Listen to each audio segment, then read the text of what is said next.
So, before you found the Baha'i Faith, did you consider yourself a revolutionary? Yeah. Yeah. I mean, I was as militant as they came. Especially when I was in Cuba, I was literally studying guerrilla warfare tactics. I was a huge advocate for violent revolution. Militant Marxism, like, let's, overthrow the government with arms.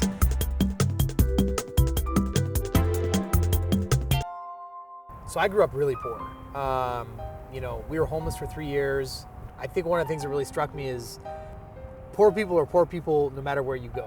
What it's like to be poor in Cape Town looks like what it's poor to be in Cuba, looks like what it's poor to be in Italy, looks like what it's poor to be in New Zealand. Poverty is poverty no matter where you go. These social issues they were always important to me.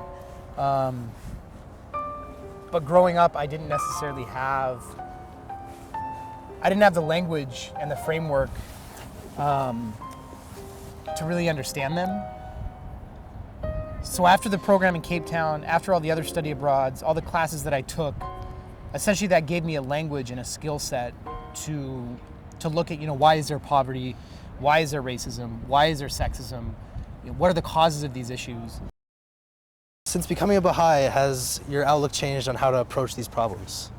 Yeah, I mean, absolutely, a millionfold. Really now, it's looking at how do we apply spiritual solutions to fixing these issues.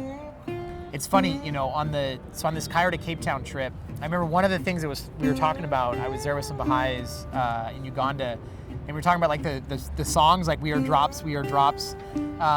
And it was just funny, like all of these Baha'is will like sing these like children's songs. They would, do it with such joy. But in the back of my mind, I was thinking, these are the most naive people on the planet. Like, children's songs are not gonna fix the problems that we have. We're facing genocide, we're facing all-out wars. We need something more than that. And it was funny, on this trip, it was just this lucid moment of realization where I was like, these really are the most revolutionary people on the planet. These little 8-year-olds that are singing We Are Drops are by far more revolutionary than any, former guerrilla fighter that I met in South Africa, Guatemala, Cuba, because the very basis of our theology is revolutionary. I mean, we're talking about the abolition of the extremes of wealth and poverty. We're talking about the abolition of racism. We're talking about the abolition of sexism. All of these things are so intricately tied in to what we believe as Baha'is. That makes, these little 8-year-olds profoundly revolutionary.